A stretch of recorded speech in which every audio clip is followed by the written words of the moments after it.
உலகத்தில் இருக்கிற மனிதர்கள் எல்லாம், குறிப்பாக இந்தியாவில் இருக்கிற மனிதர்கள் எல்லாம் ஒரு முறையாவது இந்த மலை மீது ஏறி இந்த அழகை பார்த்து விட மாட்டோமோ என்று ஏங்கிக் கொண்டிருக்கிற பொழுது, இங்கேயே வாழ்வதற்கு இயற்கை உங்களை பணித்திருக்கிறது. உங்கள் அனைவரையும் பார்க்கும் பொழுது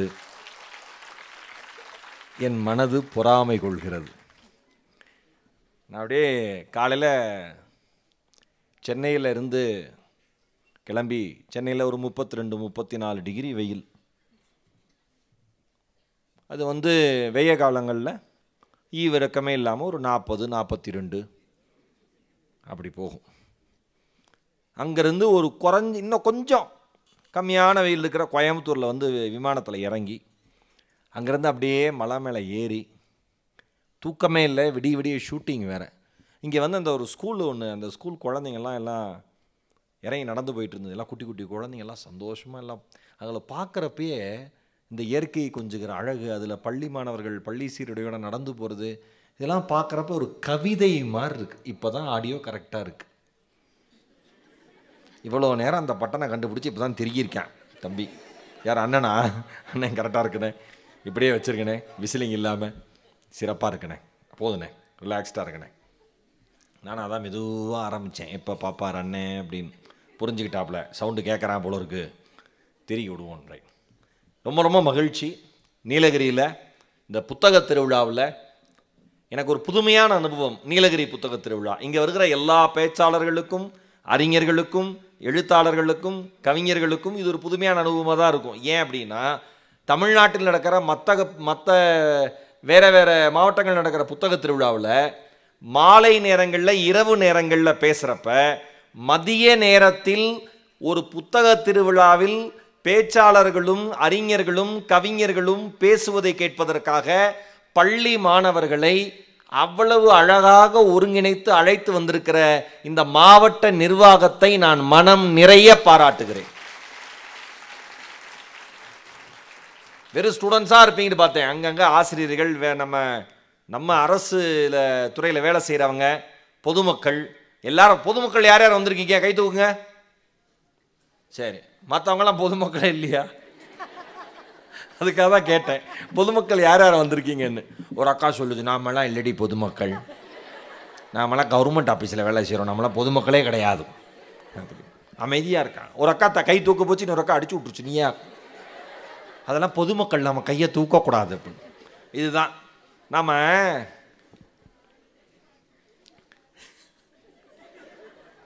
எங்கே அஞ்சு போகிற உட்கார வைக்கிறீங்களா? சரி சரி, பயந்துட்டேன், பரவாயில்ல. அப்படி இடம் கொடுக்குற மாதிரி எஞ்சி வெளில போயிடுது, அதானே? இல்லை பின்னாடி உட்காந்துருக்கீங்க, நல்ல பிள்ளைங்க. வாங்கம்மா வாங்க. உங்களுக்காக தான், நீங்கள் வந்தோடனே தான் ஆரம்பிக்கணும்னு கலெக்டர் சொன்னாங்க, அதுக்காக தான். உட்காருங்க பட்டுன்னு திரும்பி பேசிக்கிட்டு. பாரே மதிக்குதானே இந்த அம்மா. ஏதாவது கேட்கலையா? இடம் இல்லையாம்மா? வேணா இங்கே வரையா? நின்றுக்க, என்ன பண்ணுறது அப்படின்னு. இப்போ படிக்கட்டில் அப்படியே உட்காடுறா கண்ணு, அப்படியே வரிசை கீழே உட்காரு, இந்த நடுவில் உட்காருங்க. யோசிக்காதீங்க, தரையில் தான் பிறந்தோம், தரையில் தான் போக போகிறோம், தரையில் உட்காரத்துக்கு ஏன் யோசிக்கணும்? என்ன சார், என்னைக்கு கீழே உட்கார்ற பழக்கம் போச்சோ அன்னிலிருந்து தான் அத்தனை வியாதியும் ஆரம்பிச்சது. உக்காந்தே சாப்பிட்டான், உக்காந்தே இருந்தான், உக்காந்தே படித்தான், போயிட்டான், உட்கார வச்சே குளிப்பாட்டுறான். உட்காருங்க நல்லா. நான் ஒன்னே ஒன்று சொல்கிறேன், இந்த மண்ணில் அமர்வதற்கும், இந்த மண் நம் மீது படிவதற்கும், இந்த மண்ணில் இருக்கிற சேரும் சகதியும் நம் உடலில் ஒட்டி உறவாடுவதற்கும் கொடுப்பினை இருந்தால் மட்டும்தான் கிடைக்கும் என்பதை மறந்து விடாதீர்கள்.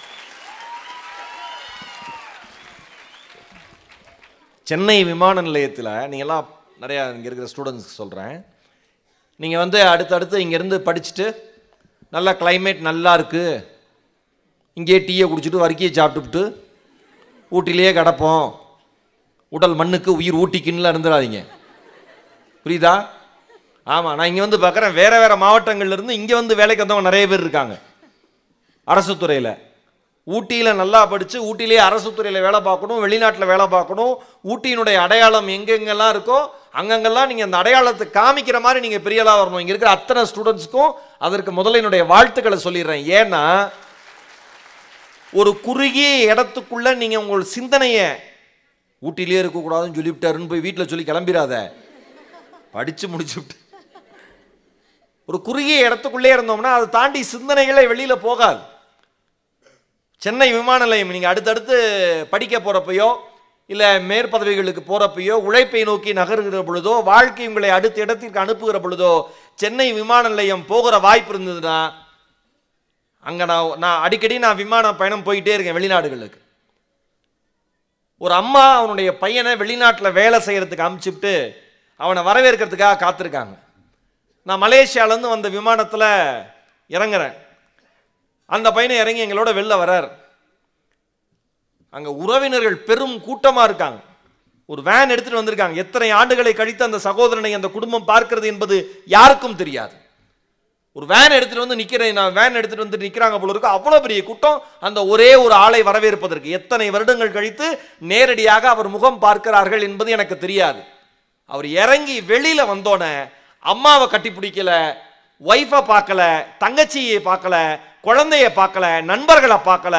இந்த மண் மீது விழுந்து ஓன அழுத அந்த ஆளு. ஏன் தெரியுமா? இந்த மண் தருகிற பாசம் உலகத்தில் வேறு எந்த மண்ணும் தராது என்பதை புரிந்து கொள்ளுங்கள். கீழே உட்காருங்கிறதுக்கு இம்புட்டு பேச வேண்டியிருக்கு மேடம். நீங்கள் அந்த லைப்ரரி டிபார்ட்மெண்ட் மேடம் சிரிக்கிறாங்க. இவ்வளோ சொல்கிறானே உட்காடுறீங்களாம்மா அப்படின்னு. அப்பையும் கேட்டை அடைச்சிப்பிட்டு நிற்கிறாங்களே ஒழிய சின்ன சின்ன பசங்க தான் இத்தனைக்கு, எல்லாம் வயசானவங்க கூட கிடையாது.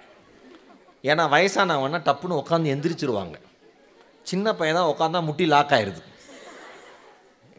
இன்னும் பண்ண முடியறது இல்லை. வாங்க உட்காந்து அவசரம் நின்றுட்டே கேட்க முடியும்னா நின்றுட்டே கேளுங்க. அந்தளவுக்கு நல்லது தான், அதுவும் நல்லது தான். அவங்க என்னென்னா அப்படியே வாசலேருந்து எட்டி பார்த்து நல்லா இருந்தார் கேட்போம். இல்லைன்னா படிக்கட்டு இருக்கு இறங்கி போய் புத்தகத்தையாவது மேடம் நான் அங்கே பார்த்துட்டு இருக்கேன், நீங்கள் இங்கே எஸ்கேப் ஆக முயற்சி பண்ணாதீங்க மேடம். இல்லை அவங்க ஒரு முக்கியமான அலுவலாக போகிறாங்க. ஏன்னா கலெக்டர்கிட்ட ஒரு பர்சனல் அப்பாயின்மெண்ட் இருக்குது, போயிட்டு வந்துடுங்க மேடம். நீங்கள் அந்த அவங்க பக்கத்தில் இருக்கிறவங்க சொல்கிறாங்க, அவங்க அந்த அம்மாவோட மைண்ட் வைஸ் அடுத்து நான் எந்திரிக்கணும். கரெக்டா? நான் சைக்காலஜி படித்தவன், எனக்கு தெரியும். அந்த அம்மாவுக்கு இப்போ ஐயோ அந்த அம்மா போயே இந்த கிளி கிழிக்கிறானே, நான் போனால் என்ன பண்ணுவான்னு தெரியலையே, பேசாமல் அவளோடையே சேர்ந்து போயிருக்கலாமே. அவங்க மெயின் வைஸ் மேடம் இங்கே பாருங்க, முக்கியமான வேலை இருந்ததுன்னா இல்லை ஃபோன் போட்டு வரலன்னு சொல்லிட்டு இங்கே இருங்க. அதுக்காக சொல்ல. இந்த ஊட்டி புத்தக திருவிழாவுக்கு சென்ற ஆண்டே நான் வந்திருக்கணும். ஆனால் படப்பிடிப்பின் காரணமாக வேறு நிகழ்வுகளின் காரணமாக என்னால் கலந்து கொள்ள முடியல. அது எனக்கு ஒரு வருத்தமாகவே இருந்தது. ஏன்னா ஊட்டி என் மனதுக்கு நெருக்கமான ஒரு இடம். அதில் புத்தக திருவிழா போய் பேசுகிறது எவ்வளோ மகிழ்ச்சியாக இருக்கும்னு. என் பொண்ணு எந்த ஊர் புத்தக திருவிழாவுக்கு வரேன்னு சொன்னதான் சரித்திரமே இல்லை. ஊட்டிக்கு போகிறேன்னொன்னு நானும் வரேன்னுச்சு. மரியாதையார் அடுத்த வருஷம் கூப்பிட்டு போகிறேன்னு இருக்கேன். இங்கே அப்படியே 2 நாள் டேக்கா போடலாம் ஸ்கூலை கட் பண்ணிவிட்டு அப்படின்னு. மனதுக்கு நெருக்கமான இடம். அதான் ஜெயராமன் சார் தானே தொடர்பு கொண்டு பேசுனது.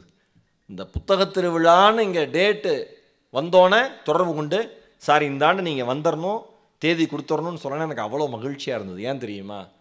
ஒரு மனிதரை அன்போடு வரவேற்க ஒரு மாவட்டம் காத்திருக்கிறது என்பதற்கு இணையாக வேறு எது வாழ்க்கையில் கிடைக்கும்? அவ்வளோ மகிழ்ச்சியாக இருந்தது வந்தோடனே. அதுக்கப்புறம் எப்பயுமே என்னை எல்லா புத்தக திருவிழா மேடைகளையும் ஏற்றுகிற பப்பாசி நிறுவனம், அன்பண்ணன் முருகன் அவர்கள் எல்லாருக்கும் என்னுடைய மனம் நிறைந்த நன்றி.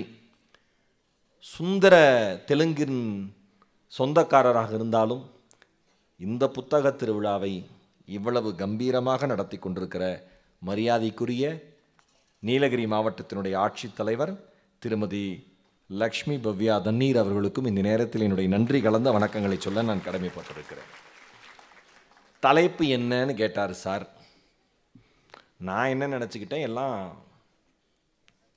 பெரிய பெரிய ஆளுங்க, நம்ம ஆளுங்களாம் உட்காந்துருப்பாங்க, ஸ்கூல் குழந்தைங்க தான் 4-5 வரும், அதனால் தலைப்பு சிதையா நெஞ்சுகொள் அப்படின்னு கொடுங்கன்னு. சிதையா நெஞ்சுகொள்னு ஒரு பாப்பா உத்து பார்க்குது. என்னவா இருக்கும்? தமிழ் தாண்டா. பாரதியினுடைய புதிய ஆத்திச்சூடியில் வருகிற ஒரு வரி சிதையா நெஞ்சுகொள். தலைப்பே புதுசாக இருக்கே சார் அப்படின்னு அவர் சொன்னார். எனக்கு மகிழ்ச்சியாக இருந்தது. ஆனால் தலைப்பை கொடுத்ததுக்கப்புறம் அந்த தலைப்புக்கு ப்ரிப்பேர் பண்ணுறதுக்கு ஒரு சிரமம் இருக்குது பாருங்கள். சிறப்புரைன்னு போட்டால் பிரச்சனை இல்லை, எது வேணால் அடிச்சு விட்டு போயிடலாம். அட்லீஸ்ட் தலைப்புக்கு தகுந்த மாதிரி 2 வார்த்தையாவது பேசணுமா இல்லையா? ஆமாம், அங்கேருந்து ஒரு பொண்ணு, அப்போ 2 வார்த்தை தான் பேசுவேன். உடனே அப்படி சந்தேகமாக பார்க்காதம்மா நீ. ஒரு உதாரணத்துக்கு ஆனால் ஊட்டியில் இருக்கிற குசும்பு மாதிரி எது அங்கேருந்து பார்வையே இதுக்கு தான் சாப்பிட்டு வந்து உக்காந்துனாக்கும் அப்படிங்கிற மாதிரி. இங்கே வேற அந்த மேடம் தவிப்பில் ஹேண்ட்பேக்கை வச்சு போயிட்டு வாங்க மேடம் பரவாயில்ல அவன் எந்திரிக்கிறான். இப்போ ஒருத்தங்க வராங்களா இல்லை போகணுமா நீங்களும்? இப்போ ஃபோன் வசதியாக இருக்குது சார். எப்படின்னா சார், ஹலோ நான் ப்ரோக்ராமில் தான் இருக்கேன், இந்த 1 நிமிஷம் வெளியில் வந்து பேசுகிறேன், நீங்கள் வெளியில் போய் பேசிட்டு உள்ளே வர ஆள். சிதையா நெஞ்சுகொள். இங்கே என்ன ஸ்டாண்டர்டில் இருக்கீங்க எல்லாரும்? இதுதான் ஸ்கூலுங்கிறது. அங்கே ஒருத்தன் பாருங்க, ஆஸ்பத்திரி டெலிவரி ஆகி நேராக வந்து இப்போ பேசிக்கிட்டு இருக்கான். எத்தனாவதுடா?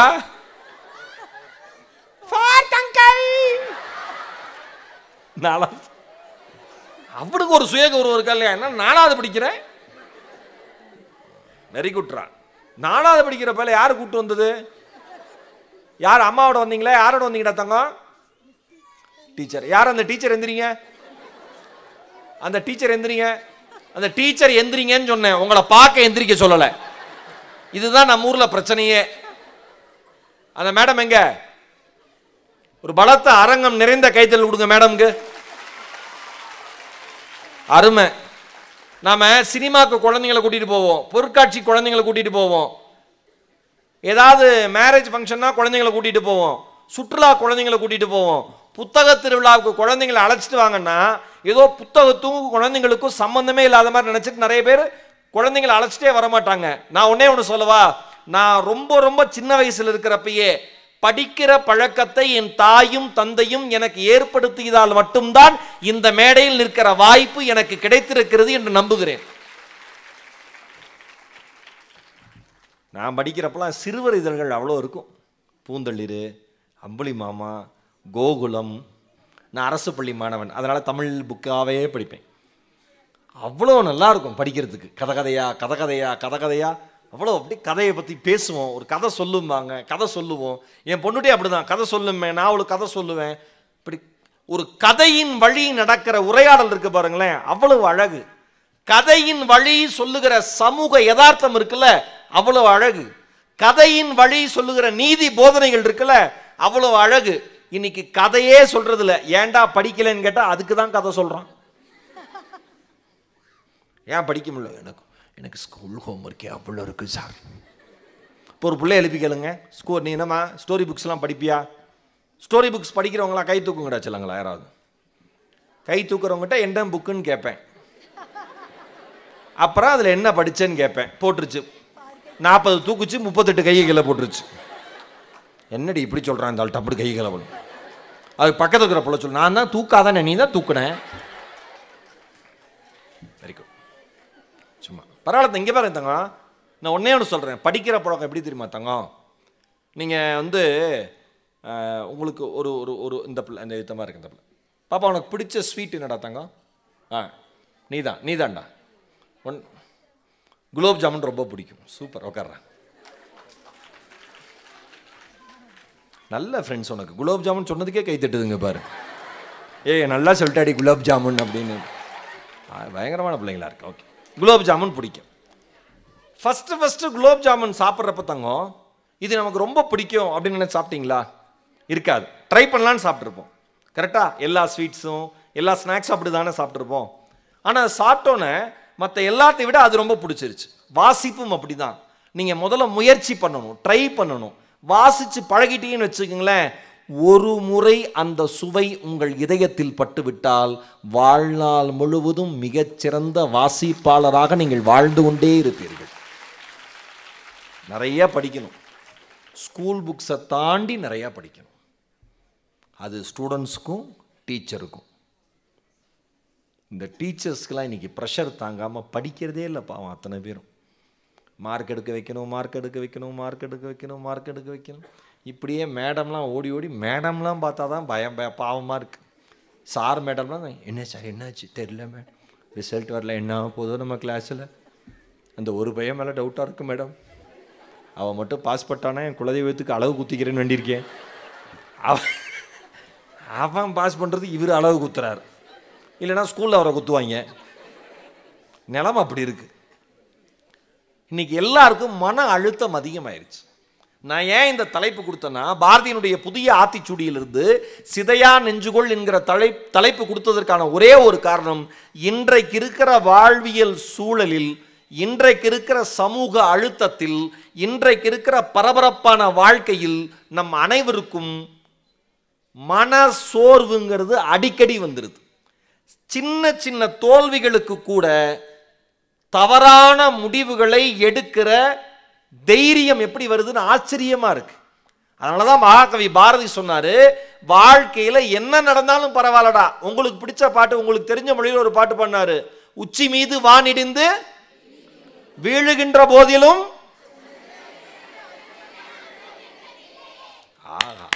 அருமடா அருமடா அருமடா அப்படி சொல்லணும்.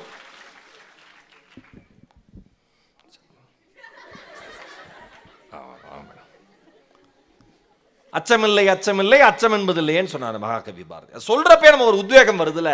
அதே பாரதி அந்த முழு பாட்டில் சொன்னதை புதிய ஆத்திச்சூடியில ஒரே ஒரு வரியில சொன்னாரு, சிதையா நெஞ்சுகொள், வாழ்க்கையில உன்னை சுத்தி என்ன நடந்தாலும், உனக்கு என்ன நடந்தாலும், உன்கிட்ட இருக்கிறது எல்லாமே காணாம போனாலும், உன்னை காப்பாத்துறவன் சொன்னவங்க காப்பாத்தாம போனாலும், நீ தெரிஞ்சுக்கணும்னு ஆசைப்பட்டது தெரிஞ்சுக்க முடியாம போனாலும், ஐயோ இனிமேல் வாழலாமா வேண்டாமா, அப்படி ஒரு சிக்கலான சூழல் நம்ம வாழ்க்கை இருக்கே, அந்த மாதிரி ஒரு சூழல் வந்தாலும் கவலையே படாத, எல்லாவற்றிலுமிருந்தும் உன்னால் மீண்டு எழுந்து வர முடியும், சிதையா நெஞ்சுகொள் என்று சொன்னவன் தமிழன் மகாகவி பாரதி. அவ்வளவுதான். ஸ்ட்ராங்கான மைண்ட் வச்சு கிடக்கணும். சரியா? இப்ப இங்க பாரு, அவ கை தொட்டும் நீ சிரிக்க கூடாது. நான் எல்லாம் கவனிப்பேன். நீ உனக்கு ஆச்சரியமா இருக்குல்ல, எப்படி இவ்வளவு கூட்டத்தினம்ல பார்த்தாரு பார்ப்பேன். ஏன்னா நான் வாத்தியார் வேலை பார்த்துருக்கேன். ஸ்டேஜ் ஹைட்டு, நான் வேற 6 அடி, பார்த்தா எல்லாரும் என்னென்ன பண்ணுறீங்கன்னு தெரியுது, இந்த பக்கம் இருக்கிறவங்களுக்கு என்ன பண்ணுறேன்னு தெரியலன்னு அவங்களே நினச்சிட்டு சில வேலை பண்ணிக்கிட்டு இருக்காங்க, அந்த மாதிரிலாம் இருக்காங்க. அதுவும் நான் பார்த்துக்கிட்டு தான் இருக்கேன். அதனால் அது பிரச்சனை கிடையாது. நீங்கள் பார்க்கல என்ன, இப்போ ஒரு பொண்ணு நான் சொன்ன அந்த பாயிண்ட் பிடிச்சதுன்னொன்னே இப்படி கை தட்டிச்சு பாருங்க, மற்ற யாரும் கை தட்டலையா, தட்டின கை அப்படியே விட்டுருச்சு, தட்டலை. அதுக்கப்புறம் இதுக்கு பேர் குரூப் சைக்காலஜி, குழு உளவியல் சார்ந்து வந்துடுது. என்ன வரும், மற்றவங்க எல்லாம் சொல்ற ஒரு விஷயத்தை நாமளும் பண்ணா மட்டும்தான் அது சரி, மற்றவங்க பண்ணாத பொழுது நாம பண்ணிட்டோம்னா அது தப்பாயிரும், மற்றவங்க நம்மளை கிண்டலா பார்ப்பாங்க. இப்ப நான் ஒரு கருத்து சொல்றேன், உங்களுக்கு கைத்தட்டணும்னு தோணுது, இந்த மொத்த அரங்கத்திலையும் உங்கள் ஒருவருக்கு மட்டும்தான் கைத்தட்டணும்னு தோணுதுன்னா, யார் தைரியமாக தான் ரசித்ததை கைத்தட்டுகிறார்களோ அவர்களுக்காக இந்த உலகமும் கைத்தட்ட தயாராக காத்திருக்கிறது.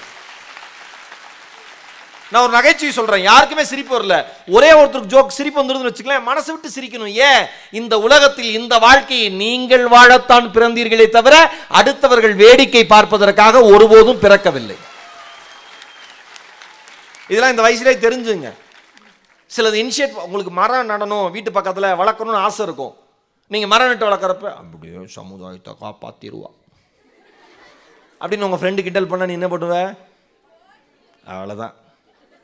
நீ அப்படி சொல்லுவேன்னு போடின்னு விட்டுட்டு நீ போயிடுவ, மரத்தை தான் போடின்ட்டு போயிடுவ. நீ அப்படிலாம் வளர்க்க மாட்டோம். என்னன்னாலும் ஃப்ரெண்ட்ஸ் முக்கியம் இல்லையா, எல்லாத்துக்கும் ஃப்ரெண்ட்ஸ் முக்கியம். ஏன் இந்த ஸ்கூலில் சேர்ந்தேன், என் ஃப்ரெண்டு சேர்ந்தா, ஏன் இந்த காலேஜில் சேர்ந்தேன், என் ஃப்ரெண்டு சேர்ந்தா, ஏன் வீணாக போனேன், அவளும் வீணாக போனேன், நானும் வீணாக போனேன், எல்லாமே சேர்ந்து தான் செய்வாங்க. அந்த மாதிரி ஆயிரும் கடைசியா. அதனால தான் சிதையா நெஞ்சுகொள்னு தலைப்பு கொடுத்ததுக்கான காரணம், வாழ்க்கையில் இன்னைக்கு இருக்கிற சூழல்ல மிக சிக்கலான தருணங்கள் வருகிற பொழுது வாழ்க்கையை எதிர்கொள்ளுகிற தைரியம் நமக்கு இல்லை. நம்ம சும்மா அந்த சிலந்தி வலையை வச்சு ஒரு கதை படித்தோம். என்னடா எத்தனை தடவை போரிட்டாலும்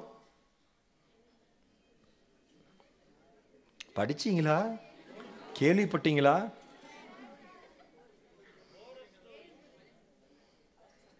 சார் போரஸோட கதை, நெப்போலியன் கதை, இது ஒரு கதை. வேற அலெக்சாண்டர் கதை, அடிச்சு விடுங்க என்னப்பா. வேற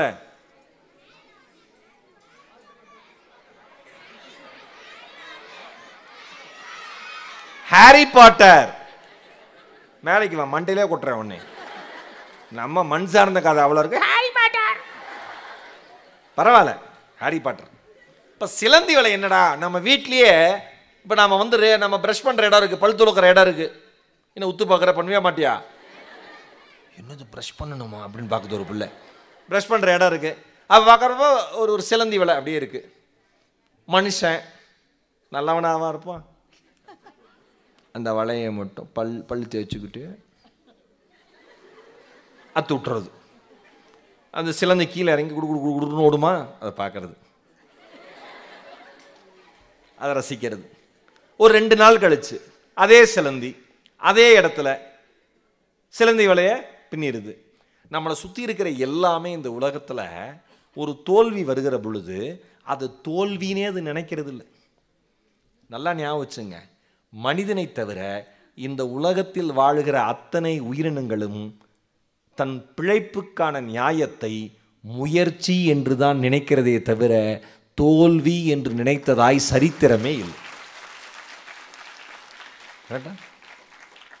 ஒரு மானை ஒரு புலி துரத்துது அப்படின்னா அந்த புலி அந்த மானை மிஸ் பண்ணாலும் ஒன்றும் அழாது.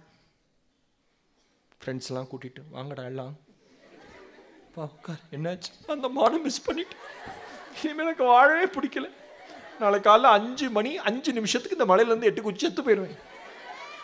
ஏன், நான் தான் மானை மிஸ் பண்ணிட்டேனேடா அப்படின்னோடனே இன்னொரு புலி என்ன பண்ணும், செவுள்ளே வச்சு ஏன்டா மனுஷ பையன் மாதிரி புலம்புற, ஏன்டா அவன் தான் எக்ஸாமில் ஃபெயில் ஆகிட்டா தூக்க மாட்டிக்கிறேம்மா, நீட்டில் ஃபெயில் ஆகிட்டா தூக்க மாட்டிக்கிறேம்மா, நீட்டில் நல்ல மார்க் வரலைன்னா உலகத்தில் யாருமே நாம் டாக்டர் ஆகலைன்னா உலகத்தையே காப்பாற்றவே முடியாதுன்னு நினச்சிக்குவான். ஐயோ அம்மா அப்பாவுக்கு மார்க் காமி எடுக்கணுமே நினச்சிப்பான். ஐயோ பிஸ்னஸ் தோத்துருச்சுன்னா உடனே தற்கொலை பண்ணிப்பான். மனுஷன் மாதிரி யோசிக்காதரான்னு ஒரு புலின்னு ஒரு புலிக்கு சொல்லும். கவிப்பேரரசு வைரமுத்து ஒரு கவிதை எழுதியிருந்தார். நீங்கள் அந்த இறை பக்தி இருக்கிறவங்களுக்கு அந்த கவிதை அப்படி பண்ணிச்சுங்க, உடனே எனக்கு இறை பக்தியே இல்லைன்னு 10 பேர் கிளம்பிடாதீங்க, கவிதையாக ரசிங்க எல்லாத்தையுமே. எல்லா கடவுளுக்கும் ஒரு மிருகம் வாகனமாக இருக்கும், பார்த்துறீங்களா? ஒரு கடவுள் காளை கொண்டான், ஒரு கடவுள் மயில் கொண்டான், ஒரு கடவுள் எலி கொண்டான். எல்லா கடவுளையும் விலங்கு சுமந்ததன்றி மனிதன் சுமந்ததாய் வரலாறு இல்லை. எல்லா கடவுளையும் விலங்கு சுமந்ததன்றி மனிதன் சுமந்ததாய் வரலாறு இல்லை. மனிதனை சுமக்க சொன்னால் கடத்தி விடுவான் என்று கடவுளுக்கு தெரியாதா? அந்த கவிதை அப்படி வரும். இப்பயே நாம் பார்த்தோம் சிலை கடத்தல்லாம், எல்லாம் நாம் காப்பாற்றணும்னு சாமிகிட்ட போனால் அவன் சாமியே நாம் தான் காப்பாற்ற வேண்டியிருக்கு, கொண்டு எங்கேயோ கொண்டு போயிடுறாங்க. இப்போ எல்லாமே முயற்சி தான். ஆனால் நாம் மட்டும் என்ன நினச்சிக்கிறோம், நீங்கள் ஒரு படிக்கிறப்ப உங்களுக்கு ஒரு டார்கெட் இருக்கும், ஒரு சிங்கர் ஆகணும்னு ஆசை இருக்கும். ஆனால் உங்கள் வீட்டில் ப்ரொஃபஷனலாக நீ படித்து பெரிய ஆள் ஆகணும்னு சொல்லுவாங்க. ஓகேவா? அதுக்காக சோர்ந்து போயிடக்கூடாது. இப்போ நீங்கள் ஒரு குடும்பத்திற்கு கீழே வாழ்ந்துட்டு இருக்கீங்க. அப்போ அம்மா அப்பாவுடைய ஆசை இல்லையா, அதையும் நிறைவேற்றிடணும். உங்களுடைய ஆசையும் நீங்கள் தவற விட்டுறவே கூடாது. நல்லா ஞாபகம் வச்சுங்க, எந்த மனிதன் தன்னை சுற்றி இருப்பவர்களை மகிழ்வித்து தானும் நினைத்ததை சாதித்துக் கொள்கிறானோ அந்த மனிதனுடைய மனநிலை சமநிலையில் இருக்கிறது என்று அர்த்தம். நான்லாம் எங்கள் அம்மா அப்பா பேச்ச கேட்க மாட்டேன், கிளம்பி வெளியில் போய் ஊட்டியில் வேலை பார்த்து படி. அது எப்படி சார்? அப்போ பேசாம இரு. அவங்களுக்கு தெரியாது சொல்லுங்களா, சிங்கிங் ஒரு ப்ரொஃபஷனாக இந்த குழந்தை வந்துடுமா, ஒருவேளை வரலைன்னா என்ன ஆக போகுதுன்னு பயந்துப்பாங்க. உங்கள் அம்மாவுக்கும் ஒரு அம்மா அப்பாவுக்கும் ஒரு இன்செக்யூரிட்டி தான், ஃபீலிங் தான். ஐயோ மற்ற குழந்தை மாதிரி ஏறக்கூடாது, இந்த குழந்தை மாதிரி ஆயிடணும், இந்த குழந்தை மாதிரி ஆயிடக்கூடாதுன்னு அவங்களே கம்பேர் பண்ணி அவங்க தோத்துருவாங்க. நீங்கள் ஒரு ஸ்டேஜுக்கு வந்து நான் எடுத்த முடிவு சரியான முடிவு தான்னு நீங்கள் அதை நிரூபிக்கிற வரைக்கும் உழைக்கிறீங்கல்ல, அந்த உழைப்புக்கு மரியாதை கிடைக்கும். அது வரைக்கும் எங்கள் அம்மாவே என்னை டிமோட்டிவேட் பண்ணிட்டாங்க, எங்கள் அப்பாவே என்னை டிமோட்டிவேட் பண்ணிட்டாங்க சொல்லாதீங்க. அவங்க உங்கள் மீது இருக்கிற அக்கறையில் சொல்கிறாங்க, நீங்கள் அதை அப்படி எடுத்துக்காதீங்க. நான் எடுத்த முடிவு சரியான முடிவு என்று உங்கள் தாய் தந்தையருக்கு நிரூபிக்கிற உழைப்பை நீங்கள் எந்த துறையில் வர விரும்புகிறீர்களோ அந்த துறையின் மீது செலுத்துங்கள் என்பது என்னுடைய தாழ்மையான வேண்டுகோள், வேற ஒன்றுமே கிடையாது. அதனால நீங்க ஃபெயிலியர் எல்லாமே என்னது? ஃபெயிலியரே கிடையாது, முயற்சியோட ஒரு ஸ்டெப். ஓகேவா? ட்ரை பண்றதோட ஒரு ஸ்டெப்பு தான். தங்கம் ஒரு ஐஸ்கிரீம் வாங்குற தங்கம் ஊட்டியில் அதிசயமாக 10 நாள் பிச்சுக்கிட்டு வெயில் அடிக்குதுன்னு வச்சுக்க. மே மாதம் அடிக்கல மேடம், வரும். உலகத்தில் மிகப்பெரிய சோகம், நமக்கு பிடிச்ச ஒரு பொருளை எடுத்து இங்கத்துக்கும் வாய்க்கும் ஒரு 8 இன்ச்சு கேப்பு தான், இங்கே கொண்டு போகிறதுக்குள்ளே கீழே விழுந்துருச்சுன்னா அங்கே ஒரு பொண்ணு சொல்லுது, சே இப்பயே அதை நினச்சி பார்த்து வருத்தப்படுது. இன்னொரு பிள்ளை சொல்லுது, மனசே ஆறாதான். கரெக்டு தான்டா, கேக்குண்டாக தங்கம், நான் தான் பயங்கர ஷார்ப்பு. உண்மை அப்படிதான் சொல்லணும், தவறே கிடையாது. இவ்வளோ கஷ்டமாக இருக்கும் மழை காலத்தில், குளிர் பிச்சு எடுக்குது, உனக்கு பிடிச்ச பீட்சா ஒரு பிள்ளை, குழந்தைங்க தான் அப்படி எடுக்கிற, அப்படி எடுத்து இப்படி வரப்ப அம்மா கூப்பிடுறாங்க, ஏய் என்னம்மா அப்படி டப்படி கேள்விப்பட்டு. அங்கே 5 பீட்சா ஸ்லைசஸ் இருக்கும், அந்த 5 இருக்கிறது நினச்சி நாம சந்தோஷப்படவே மாட்டோம். கீழே ஒன்று விழுந்துருக்கும்ல அப்படின்னு அழுத முடிச்சு கண்ணீரை துடைப்பேன். இந்த பீட்சாலாம் இந்த குளிருக்கு இப்படி ஆயிருக்கும். புரியுதா உனக்கு? நான் அதான் சொல்றேன் தங்கங்களா, சிதையா நெஞ்சு இருந்ததுன்னா, மனம் வந்து உறுதியா இருந்ததுன்னா, மனசு உறுதியா இருந்ததுன்னா, இதயம் பலமா இருந்துச்சுன்னா, நீ தவற விட்ட ஒரு வாய்ப்பை நினைத்து ஒருபோதும் கவலைப்பட மாட்டாய். அடுத்து இருக்கிற 5 வாய்ப்புகளில் ஒன்றை தேர்ந்தெடுக்க துணிந்து விடுவாய்.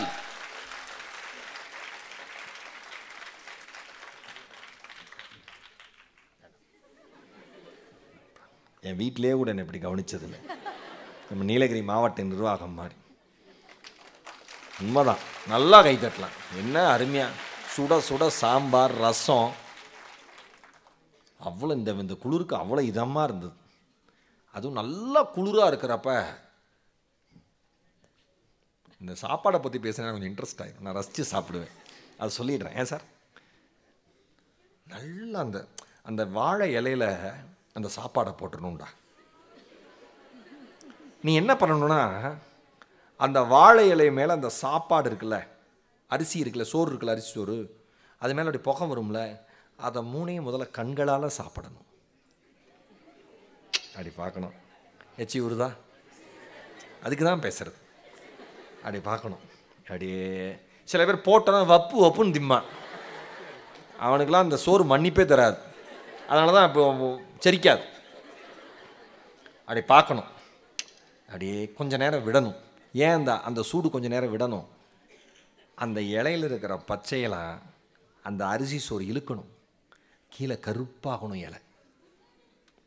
அப்புறம் சுட சுட காய்கறியோட சாம்பார் மேலே ஊற்றுனாங்க. இன்னைக்கு அப்படியே கேரட்டும் பீன்ஸும் கத்திரிக்காயும் முருங்காயும் தனித்தனியாக அப்படியே எனக்கு, ஏன்டா எங்கடா பிறந்தீங்க நீங்களாம் எனக்காகவே, நான் அப்படி தான் நினைப்பேன், எங்கடா பிறந்தீங்க நீங்களாம் எனக்காகவே வந்திருக்கீங்கடா, ரொம்ப நன்றிடா அப்படின்னு. அப்படியே அதை பிசைஞ்சு அப்படியே எடுத்து வாயில் அப்படி ஆனந்தமாக இருக்கும். இப்படி தான் ரசிச்சு ஒன்றே ஒன்று சொல்லவா, ஒரு வேலையை நீங்கள் ரசிக்கிற பொழுது, ஏன் தோல்வியை ரசிக்கிற பொழுது அந்த தோல்வி உங்களுக்கு பாடத்தை கற்றுத்தருகிறது. தோல்வியை ரசிக்கிற பொழுது அந்த தோல்வி உங்களுக்கான பாடத்தை கற்றுத்தருகிறது. தோல்வியை நீங்கள் ரசிக்காமல் பயப்படுறப்ப தான் அது உங்களுக்கு சிக்கலான சூழலை நோக்கி தள்ளுகிறது. புரிஞ்சுதா தங்கம் நான் சொல்கிறது? இப்போ எனக்கு மேக்ஸ் சரியாக வராது மேடம், எனக்கு சரியாக வராது. என் இனத்தை சார்ந்தவர்கள் யாராவது இருக்கீங்களா? அவமானம். பரவாயில்ல, சரியாக வராதுன்னு கை தூக்குறது பெருமை இல்லைங்கிறதையும் நான் சொல்லிடுறேன். ஓகேவா? அதை முயற்சி பண்ணுங்கள். என்ன தங்கங்களா? ஏன்னா மொழி, கணிதம், தாய்மொழி, லாங்குவேஜ், மொழி, கணிதம், அறிவியல், இந்த 3 தான்ப்பா முக்கியம் ஒரு மனுஷனுக்கு என்னை பொறுத்த வரைக்கும். அதில் ஸ்ட்ராங் ஆயிரணும் நாம். இப்போ மேக்ஸு பயம்னு சொல்லிட்டு நம்ம என்ன பண்ணிடுவோம்? எனக்கு நான் வந்து சயின்ஸில் 90% எடுத்திருக்கேனே. வீட்டில் அப்பா கேட்பார், மேக்ஸில் 35, என் கேங் ஜஸ்ட்டு பாஸு. 35 நீ பாஸ் பண்ணல, சுற்றி இருக்கிறவன் பாஸ் பண்ணி விட்ருக்கான்னு அர்த்தம். தள்ளி விட்டுறது, போய் தொலைட்டும் போ, அடுத்தறியாக படித்து தொலை அப்படின்னு 35 போட்டு 40 மார்க் போடுறது பண்ண முடியாது. அப்போ எந்த சப்ஜெக்டில் நம்ம வீக்காக இருக்கோமோ அதில் கொஞ்சம் கூடுதலாக கவனம் செலுத்தினா போதும். நாம் ஓஹோன்னு மார்க் வரலைனாலும் பெட்டராக மார்க் வாங்குவோம். கரெக்டாக? நான் ஒன்று சொல்லவா? நான் தமிழ் தான் எடுத்து படிக்கணும்னு நினச்சேன். தமிழில் தான் பெரிய ஆளாக வரணும்னு நினச்சேன். அதுக்காக தான் கல்லூரி படிப்பில் தமிழ் இலக்கியம் எடுத்து படித்தேன். ஆனால் எனக்கு வந்து தமிழ் மட்டும்தான் பிடிக்கும், தமிழ் மட்டும்தான் நான் தேர்வுலேயே எழுதுவேன், பரீட்சையிலே எழுதுவேன்னா 12வதுக்கு மேலே என்னால் தாண்டி இருக்க முடியாது. கரெக்டாக? ஒரு பேசிக் எஜுகேஷன் குவாலிஃபிகேஷன் ஒன்று இருக்குல்ல, அதற்கு ஏன் ஒரு பாடத்திட்டத்தை வகுத்தவர்களுக்கும் அரசாங்கத்திற்கும் சொல்லித் தருபவர்களுக்கும் நன்றாக தெரியும். ஒரு மனிதன் எல்லா சப்ஜெக்ட்லேயும் அவனால் கிங்கா குயினா வர முடியாதுன்னு உங்கள் டீச்சர்ஸ்க்கு நல்லா தெரியும். ஆனால் எல்லா சப்ஜெக்டையும் ஏன் எடுக்கிறாங்க? காலேஜ் போனதுக்கு அப்புறம் மட்டும் நீ ஒரு ஸ்பெசிஃபிகேஷன், ஒரே ஒரு கோர்ஸ் மட்டும் நீ எடுத்து அதில் நீ பெரிய ஆளாவா, உனக்கு பிடிச்சது எடுத்து வா அப்படின்னு ஏன் அதுக்கான வாய்ப்பு இருக்குன்னா, ஒரு விஷயத்தில் சிறப்பதற்கே எல்லா விஷயத்தை பற்றிய அடிப்படை அறிவு வேண்டும் என்பதற்காக தான் இந்த மிக்ஸ்டு சினாரியோவே பாடத்திட்டத்தில் இருக்கு. அதை நீங்கள் நல்லா புரிஞ்சுக்கிட்டீங்கன்னாவே போதும். மேக்ஸ், இன்னொன்று, மேக்ஸ் வராதுன்னு சொல்கிறவங்க, மேக்ஸ் வராதுன்னு சொல்கிற இன்னொரு ஃப்ரெண்டோட சேர்ந்துராத. ஏன்? ஜென்மத்துக்கும் வராது. மேக்ஸ் டஃப்டி, எனக்கு ரொம்ப டஃப்.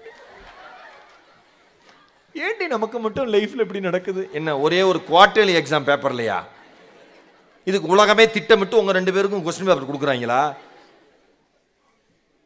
ரொம்ப டஃப். ஏன் நமக்கு வரமாட்டேங்க? நமக்கு வராதுடி, புரிஞ்சுக்க மாட்டாங்கடி நம்ம வீட்டில்.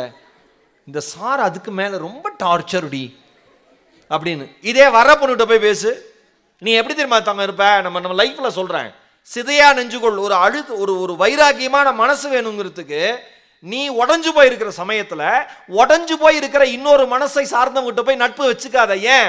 அதிகமாக உடஞ்சு போவ. நீ உடைந்து போயிருக்கிற சமயத்தில் உடையாமல் இருக்கிற ஒருவரிடம் நட்பு வச்சுக்கோ. ஏன்? மேக்ஸ் எல்லாம் சாதாரண விஷயம், நீ என்ன சயின்ஸில் அவ்வளோ மார்க் எடுக்கிற, எனக்கு சயின்ஸே வராது, நீ எனக்கு சயின்ஸ் சொல்லிக் கொடு, நான் உனக்கு மேக்ஸ் சொல்லிக் கொடுக்குறேன், 2 பேருமே சூப்பராக வரலான்னு அந்த ஃப்ரெண்டு சொல்லுவான். நாம் என்னன்னா நமக்கு சிம்பதி கிரியேட் பண்ணுற மாதிரியே ஃப்ரெண்ட்ஸை கூட வச்சுக்கிறது. கரெக்டாக? அக்செப்ட் பண்ணிக்கோங்க. சின்னவங்க பெரியவங்க எல்லாத்துக்கும் இது பொருந்தும். நீங்கள் ஒன்று சொன்னீங்கன்னா கேட்கணும், அதுக்கு பதிலே பேசக்கூடாது. அந்த மாதிரி ஃப்ரெண்டு தான் உலகத்திலேயே நல்ல ஃப்ரெண்டு. எங்கள் அப்பா ரொம்ப மோசம். ஆமாடி மோசம். எங்கள் அம்மா பிடிக்கவே இல்லை, எனக்கும் பிடிக்கல. சே எங்கேயாவது போயிடலாமான் இருக்கு, எனக்கும் அதே தாண்டி. நீங்கள் நைட்டே கிளம்பிடணுண்டி ஊட்டியிலேருந்து, எங்கேயாவது போயிடலாம். எங்கே போவ? 4 தெரு தாண்டோன்னா பயந்து ஆணுங்கிறப்ப. எங்களுக்கு தெரியாது அவங்க தைரியம்லாம். இதில் வேற வீரா போயிரு அம்மா அப்பாட்ட. கடைக்கு போயிட்டு வரதுக்குள்ள எத்தனை தடவை கால் பண்ணுறேன், கடைக்கு போனால் நான் வரமாட்டேன். அப்புறம் நைட்டு இருட்டதுக்கு அப்புறம் அமுச்சு விட்டான், நீ வாயேன், ஏன் தெருவில் நாயெல்லாம் இருக்கு, நீ போ, நீ போனேன்னா அது வராது. அம்மா நக்கல் வேற. இதில் பயப்படாத, சிதையா நெஞ்சுகள், தைரியமா இரு. உச்சி மீது வானிடிந்து வீழுகின்ற போதிலும் அச்சமில்லை அச்சமில்லை அச்சம் என்பதில்லையே. ஒரு சப்ஜெக்ட் தானே, சாதாரண சப்ஜெக்ட் தானே, 100 மார்க் தானே. அந்த 100 மார்க்ல நீ கம்மியா எடுத்தாலும் அதிகமா எடுத்தாலும் ஃபெயிலே ஆனாலும் கூட அந்த சப்ஜெக்ட் உன் வாழ்க்கையை நிர்ணயம் பண்ண போறது இல்ல. ஆனா அந்த சப்ஜெக்டை பார்த்து பயப்படாத.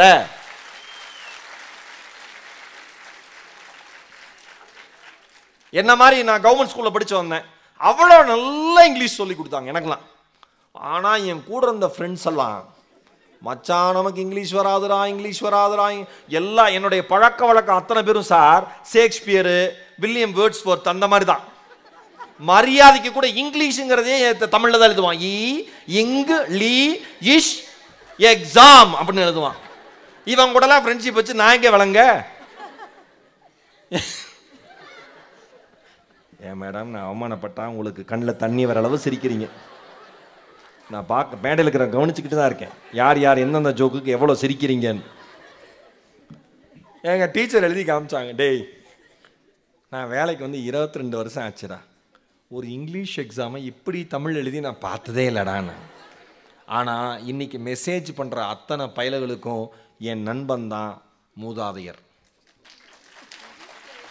எப்படி எங்கடா இருக்கன்னு நீங்கள் கேட்குறீங்கல்ல, எப்படி கேட்குறீங்க? வேற யாரையும் கேட்குறீங்க?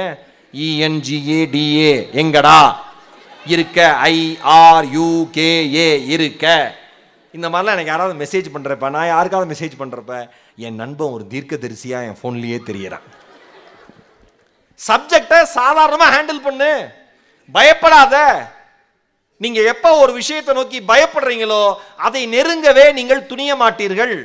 எப்ப பயம் அந்த இடத்துல இருந்து வெளியில போகுதோ, என்னடா பெரிய விஷயம், ஒரு கை பார்த்துக்கலாம் அப்படிங்கிற எண்ணம் நமக்கு வரும். இந்த பீட்சான்னு சொன்னேன் அப்படின்னு சில குழந்தைங்கலாம், டாமினோஸ் பீட்சா இங்க இருக்கா பாரு, சவுண்டை பாருங்களேன். சாப்பிட்றேன்னு கேளுங்க, பசி இல்லைங்க உங்க வீட்டில் குழந்தைங்க. இந்த இங்கே எல்லாருமே இருக்காங்களே, எல்லாருமே ஒரு ஃபேமிலி தானே இருக்காங்க. பசி இல்லைங்க, சரி மழையா இருக்கு பீட்சா ஆர்டர் பண்ணலாமான்னு கேட்டா ஓகேப்பா அப்படிங்க. 2 ஆதார் கார்டும் வீட்டில். ஓகே ஓகே என்ன பீட்சா ஆர்டர் பண்ணலாம், டிஸ்கஷனே போயிருங்க. அது வேண்டாம், இந்த இது ட்ரை பண்ணலாம், இது வேண்டாம் அது. இந்த டாமினோஸ் பீட்சா இருக்கே, டாம் மோனகன் அதோட ஃபவுண்டர், தாமஸ் ஸ்டீஃபன் மோனகன் அவர் பேர். அமெரிக்காவில் மிச்சிகனில் ஆன் ஆர்பருங்கிற ஒரு இடத்துல பிறந்தவர். அவரோட 4 வயசில் அவருடைய தந்தை இறந்து போனார். 6 வயசு ஆகிறப்ப அந்த தாயால் அவரையும் அவருடைய தம்பி ஜேம்ஸையும் தனியாக வளர்க்க முடியல அப்படிங்கிற காரணத்தினால சிஸ்டர்ஸ் ரன் பண்ணுற ஒரு ஆதரவற்றோர் விடுதியில் போய் சேர்க்குறாங்க. அந்த குழந்தைங்க அங்கே வளருது. கொஞ்ச நாள் கழித்து அம்மா மறுபடியும் 2 குழந்தைங்களை கூட்டிகிட்டு வந்து வளர்க்குறாங்க. டாமுக்கு ஒரு மிகப்பெரிய ஆசை, ஆர்கிடெக்ட் ஆகணும்னு ஆசை. ஏன் பா பேசக்கூடாது பாப்பா, ஏய் கவனிக்கணும். ஒரே ஒரு விஷயம் சொல்கிறேன் கேட்டுக்க, உனக்கு கேட்க பிடிக்கலைங்கிறது எனக்கு பிரச்சனையே கிடையாது. ஆனால் கேட்குறவங்களுக்கும் கேட்க பிடிக்க விடாமல் பண்ணுறது எனக்கு பிரச்சனை. நான் ஜென்ரலாக பார்த்து சொல்கிறேன். ஏன்னா எந்த குழந்தையும் என்னை பார்த்து தான் அவர் சொன்னார் என்று காயப்படுகிற அளவிற்கு நான் தகுதி இழந்த ஒரு நபர் கிடையாது.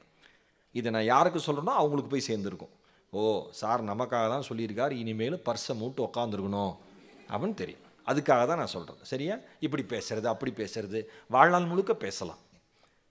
இப்போ ஒரு கவிஞர் வராரு, ஒரு 50 வயது 60 வயது கவிஞர் வராரு, பேசுகிறாருன்னா, இப்போ நான் ஒன்று இங்கே இருக்கிற அத்தனை பேருக்கு சொல்கிறேன். நம்ம அரசுத்துறையில் வேலை செய்கிறவங்க, பள்ளி மாணவர்கள் மாணவியர்கள் ஆசிரியர்கள் பொதுமக்கள் அத்தனை பேருக்கு சொல்கிறேன். தொலைக்காட்சியிலிருந்து வருகிற எங்களை தாண்டி இந்த மொழிக்காக உண்மையாக உழைக்கிற அவர்களை அதிகமாக நீங்கள் கொண்டாட ஆரம்பியுங்கள் என்பது என்னுடைய தாழ்மையான வேண்டுகோள். ஏன், அவங்க எழுதுனதை எடுத்து படித்து நான் பேசுகிறேன், ஆனால் எழுதுனது அவங்க தான். நீங்கள் என்ன நினைப்பீங்க? ஒரு அட்ராக்ஷன் தேவைப்படுது இன்றைக்கி எல்லாத்துக்குமே ஒரு அட்ராக்ஷன் தேவைப்படுது. அந்த அட்ராக்ஷன் எதில் வருது? நான் டிவியில் வரேன், ஓ ஈரோடு மகேஷ் நான் தெரியும், ஓ சாரத் தெரியும், அங்கிள் தெரியும், ஏதோ ஒன்று நல்லா தெரியும் படும் கலக்கப்பதில் ஒரு அட்ரான்னு சொல்லுவார். நிறைய ப்ரோக்ராம் பார்த்துருக்கோம், அதனால் எல்லோரும் வரீங்க கேட்குறீங்க, அது வேறு விஷயம். ஆனால் எந்த டிவிலையும் வராமல், எந்த ஒரு ஷோலையும் வராமல், எந்த சோஷியல் மீடியாவிலும் வராமல் இந்த மொழிக்காக இந்த சமுதாயத்திற்காக செயலாற்றுகிற ஆயிரக்கணக்கான மனிதர்கள் நிறைந்த பூமி இந்த பூமி. அவர்கள் வருகிற பொழுதும் எப்படி இப்போ அமைதியாக இருந்து கவனமாக கேட்குறீங்களோ அதே மாதிரி காதுகளை திறந்து வைத்து இதயங்களை திறந்து வைத்து கவனமாக கேளுங்கள். காரணம், 50 ஆண்டுகள் வாழ்ந்த ஒரு மனிதர் பகிர்கிற விஷயங்கள், அவருடைய அந்த 1 மணி நேர விஷயங்கிறது அந்த 1 மணி நேரம் கிடையாது. அவருடைய 50 ஆண்டு கால அனுபவத்தை 1 மணி நேரத்தில் உங்களுக்கு தருகிறார். என்னோட ரெக்வஸ்ட், இது லைஃப் டைம் ரூலாக வச்சுங்க. வெளியில் இருக்கிறவங்க தெரியல, இந்த அரங்குத்துக்குள்ளே இருக்கிறவங்களாவது இனிமேல் ஃபாலோ பண்ணுங்க. அடுத்த புத்தக திருவிழா நாளையிலேருந்து வராங்க பேச்சாளர்கள். இவங்களை தெரியும் இவங்களை தெரியாது, பிரிக்கவே பிரிக்காதீங்க. எந்த மனிதரிடமிருந்து வருகிற எந்த சொற்கள் உங்கள் வாழ்க்கையை மாற்றும் என்பது யாருக்கும் தெரியாது. எல்லாருக்கும் ஒரே மாதிரியான மரியாதையை கொடுங்க. வெளிச்சத்திற்கும் ஒரு படோபடத்திற்கும் ஒரு கவர்ச்சிக்கும் ஆட்பட்டு இவங்க தான் சூப்பர்னு நினைச்சிடாதீங்க. நான்லாம் என்னை சூப்பர் நினைச்சதே இல்லை. என்னை சூப்பராக மாற்றினாங்கல்ல, எனக்கு வாழ்க்கை பிச்சை போட்டாங்கல்ல என் ஆசிரியர்கள், அவங்க தான் என்னோட ரியல் ஹீரோஸ், சூப்பர் ஸ்டார்ஸ் எல்லாமே. யார் என்ன பாராட்டினாலும் எனக்கு மண்டைக்கு ஏறவே ஏறாது. ஏன்? இது என்னோட பாராட்டுலன்னு எனக்கு தெரியும். இது நான் படித்த புத்தகம் அவ்வளோ படிச்சிருக்கேன்ல, அந்த ஆசிரியர்களுக்கான பாராட்டு. எனக்கு சொல்லி கொடுத்தாங்கல்ல அந்த ஆசிரியர்களுக்கான பாராட்டு. என்னை வளர்த்தாங்கள அம்மா அப்பா அண்ணன் எல்லாரும், அவங்களுக்கான பாராட்டு. இது எனக்கான பாராட்டு இல்லை. எனக்கான பாராட்டுங்கிறது எப்போ கிடைக்கும்? நானே ஒரு புத்தகத்தை எழுதுறேன்ல, அப்பதான் எனக்கான பாராட்டு என்னை நோக்கி வரும் என்று அர்த்தம். சும்மா நீங்கள் புரிஞ்சுக்கிறதுக்காக தங்கம். அந்த டாம் என்ன பண்ணுறாரு, 6 வயசு வரைக்கும் அவர் அந்த ஆதரவற்றோர் விடுதியில் சேர்றப்ப 6 வயசு அவங்க அம்மா விட்டுட்டு போயிடுறாங்க. அவரையும் அவருடைய தம்பி ஜேம்ஸையும். கொஞ்ச நாள் அங்கே தான் வளர்றாரு. மறுபடியும் அவங்க அம்மா ஐயோ குழந்தைங்களை விட்டுட்டு இருக்கோமேன்னு கூட்டிகிட்டு போயிடுறாங்க. அவருக்கு ஆர்கிடெக்ட் ஆகணும்னு ஆசை. ஒரு பெரிய ஆர்கிடெக்ட் ஆகிடணும். ஏன்? அமெரிக்காலேயே அப்போ ஃப்ராங்க் லாய்ட் ரைட்னு ஒரு ஆர்கிடெக்ட் இருக்கார். அவர் மாதிரி ஒரு மிக புகழ்பெற்ற ஆர்கிடெக்டாக நான் வந்துடணும். இந்த அமெரிக்காவில் மிக புகழ்பெற்ற கட்டடங்களை, பாலங்களை, மிக அழகழகான விஷயங்கள் எல்லாமே என்னோட ஆர்கிடெக்சரில் தான் வரணும் அப்படின்னு அவர் நினச்சிக்கிறார். ஆனால் வாழ்க்கை நம்ம நினச்சதை நடத்தாதே. ஏகப்பட்ட சிரமம். அதுக்கு நடுவில் மிச்சிகன் பல்கலைக்கழகத்தில் போய் ஆர்கிடெக்சர் சேர்ந்துடுறார். ஆனால் காசு கிடையாது. என்னென்ன வேலை கிடைக்குதோ எல்லா வேலைகளும் செய்வதற்கு தயாராக இருக்கிறார். 1960 மிச்சிகனில் அந்த அமெரிக்காவில் ஒரு இடத்துல ஒரு சின்ன பீட்சா கடை ஒன்று விலைக்கு வருது. அவரும் ஒரு தம்பி ஜேம்ஸும், நம்ம உழைச்சாதான்டா காசு, நமக்கு சப்போர்ட் பண்ணலாம் ஆள் இல்லை, $900 $900 தான் சொல்கிறாங்க, நம்ம வாங்கி நடத்துவோங்க முடிவு பண்ணுறாங்க. 2 பேரும் அண்ணன் தம்பி 2 பேரும் பீட்சா கடையை வாங்குறாங்க. அந்த பீட்சா கடையோட முதல் பெயர் டோமினிக்ஸ். என்ன பேருமா? டோமினிக்ஸ். அதான் முதல் பெயர். நடத்துகிறாங்க. எப்பயுமே பிஸ்னஸ் ஆரம்பித்தோன்னே சக்ஸஸ் ஆகிருமா? ஏகப்பட்ட பிரச்சனைகள் வரும்ல. அவர் தம்பி ஜேம்ஸ் சொல்கிறார், கூட பிறந்தவன் தான், அண்ணன் தான், 2 பேரும் கஷ்டப்பட்டுருக்கோம் தான்.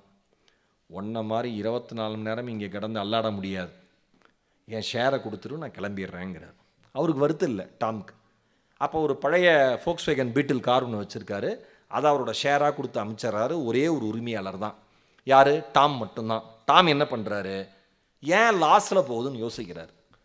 மற்ற எல்லா வெரைட்டி ஆஃப் ஃபுட்ஸையும் வெளியில் தூக்கி போட்டு பீட்சாவில் என்னென்ன வெரைட்டியாக பண்ணலான்னு யோசித்து ஒவ்வொரு வெரைட்டியாக இன்ட்ரடியூஸ் பண்ணுறார். 1965 டோமினிக்ஸ் அப்படிங்கிற பீட்சா கடையினுடைய பெயரை, அந்த பழைய பெயரை டாமினோஸ் அப்படின்னு மாற்றுறாரு. அந்த பேர் மாற்றினோன்னா அவருக்கே அந்த பேர் பிடிச்சிருக்கு. வேறு புதிய புதிய விஷயங்களை பண்ணுறாரு. ஹோம் டெலிவரி, வீட்டுக்கு சூடாக வரும்னு ஒரு அறிவிப்பு கொடுக்குறாரு. சுற்றி இருக்கிறவங்களாம் பரபரப்பாகிறாங்க. ஆகா, பீட்சா ஹோம் டெலிவரியே வருமா, அட்டகாசங்கிறாங்க. ஹோம் டெலிவரின்னு சொல்லிட்டோம், ஆனால் இந்த பீட்சா சூடாக போகணும், கெடாமல் போகணும், உடையாமல் போகணும். அதுக்காக பிரத்யேகமாக ஒரு பாக்ஸை அவரே ரெடி பண்ணுறாரு. இவ்வளோ புதுமைகளை பூத்தி அதே வருஷத்தில் இன்னும் 2 பீட்சா கடையை பிரான்ச்சஸை ஆரம்பிக்கிறார். டோமினோஸ் பீட்சா கடை இன்னும் 2 பிரான்ச் வந்துடுது. பிரச்சனை வராமையா இருக்கும். முதல் பீட்சா கடை தீ விபத்தில் முற்றிலுமாக அழிந்து போகிறது. கிட்டத்தட்ட உடஞ்சு போகல, சிதையா நெஞ்சுகொள், உடஞ்சு போகல டாம். ஏன்? ஒன்றுமே இல்லாத வாழ்க்கை சூழலிலிருந்து வந்தவர். 4 வயசுல அப்பா இறந்துட்டாரு. 6 வயசுல ஆதரவற்றோர் விடுதிக்கு போயாச்சு. வாழ்க்கையில் என்னென்ன கஷ்டமோ எல்லா கஷ்டமும் பட்டாச்சு. என்னென்ன வேலை செய்யணுமோ எல்லா வேலையும் பண்ணியாச்சு. தம்பி கூட இருந்து சப்போர்ட் பண்றேன்னா பாவம், அவனுக்கு சூழல் பிடிக்கல, அவனும் வெளியில போயிட்டான். இவ்வளோ பார்த்து வந்தவங்க ஏன் சோர்ந்து போகணும்ட்டு ஒரேடியா நின்று அடுத்தடுத்த கடைகளை ஆரம்பிக்கிறாரு. உடனே அடுத்த 5 பிரான்ச்சையும் ஆரம்பிக்கிறாரு. முதல் 3 கடைகள் தான் டாமினோஸினுடைய அடையாளம். இன்னைக்கு டாமினோஸ் பீட்சா சாப்பிட்ற எல்லாருமே கவனிச்சிருக்க மாட்டோம், இதெல்லாம் தான் கவனிப்பேன். டாமினோஸ் பீட்சாவோட லோகோ பார்த்தீங்கன்னா 3 டாட் இருக்கும், பார்த்துறீங்களா? 3 புள்ளி. அந்த 3 புள்ளிங்கிறது முதல் 3 கடைகளுடைய அடையாளம். கடைசியில் அதுவே அந்த நிறுவனத்தினுடைய அடையாளமாக மாறி போனது. 1970 ஏகப்பட்ட சிக்கல்கள், சட்ட சிக்கல்கள், கஸ்டமர் கம்ப்ளைண்ட் எல்லாத்தையும் சரி செஞ்சுக்கிட்டே வரார். ஒரு பெரிய ஆச்சரியம் என்னன்னா, அரை மணி நேரத்தில் பீட்சா டெலிவரி அப்படின்னு ஒரு அனௌன்ஸ்மெண்ட் வருது. ஆச்சரியப்படுறாங்க. அடுத்து ஒரு நிமிஷம் எக்ஸ்ட்ரா போனால் கூட நீங்கள் காசு தர வேண்டான்னு. இது அனௌன்ஸ் பண்ணப்ப வெறும் 200 பீட்சா கடை மட்டும்தான் இருந்துச்சு. ஆனால் அந்த அறிவிப்பு பீட்சா சாப்பிட்ற லவ்வர்ஸை ஏகப்பட்ட பீட்சா சாப்பிட்ற அளவுக்கு ஆகிருச்சு. அமெரிக்கர்களுக்கு பிடித்த இடத்துல டாமினோஸ் 5வது இடத்துல இருக்கு. அமெரிக்காவுக்கு அடுத்தது இந்தியாவில் அதிகமான டாமினோஸ் கடைகள் இருக்கிறது. ஒரு நாளைக்கு 10 லட்சம் பீட்சா டெலிவரி செய்யப்படுகிறது. இன்னைக்கு அமெரிக்காவிலிருந்து பங்களாதேஷ் வரைக்கும் கிட்டத்தட்ட 85க்கும் மேற்பட்ட நாடுகளில் 11,000த்திற்கும் மேற்பட்ட கிளைகள் இருக்கிறது. நம்ம டாமினோஸ் சாப்பிட்டு அப்படி பெட்டி தூக்கி போட்டுறோம்ல, நீங்கள் ஒவ்வொன்றையும் கவனிக்க ஆரம்பிக்கிற பொழுது அதன் பின்னால் இருக்கிற உழைப்பு தெரியும். நீங்கள் ஒவ்வொன்றையும் கவனிக்க ஆரம்பிக்கிற பொழுது, உழைப்பு தெரிய ஆரம்பிக்கிற பொழுது, எப்படி இவர்களால் மட்டும் இது சாத்தியம் என்கிற எண்ணம் வரும். எப்படி இவர்களால் மட்டும் இது சாத்தியம் என்கிற எண்ணம் வருகிற பொழுது, நீங்கள் தடுமாறி நின்று கொண்டிருக்கிற வாழ்க்கை சூழலை அந்த சூழல் சரி செய்யும். அவர்களால் முடிகிற பொழுது என்னாலும் முடியும் என்று நீங்கள் நினைப்பீர்கள். உறுதியான மனது இருந்தால் போதும், உலகத்தையே வெல்லக்கூடிய ஆற்றல் நம் கைகளுக்கு இருக்கிறது. கொஞ்சம் நம்மளுக்கு பெரிய பிரச்சனை என்னன்னா, ப்ளஸ்ஸும் அதுதான் மைனஸும் அதுதான்.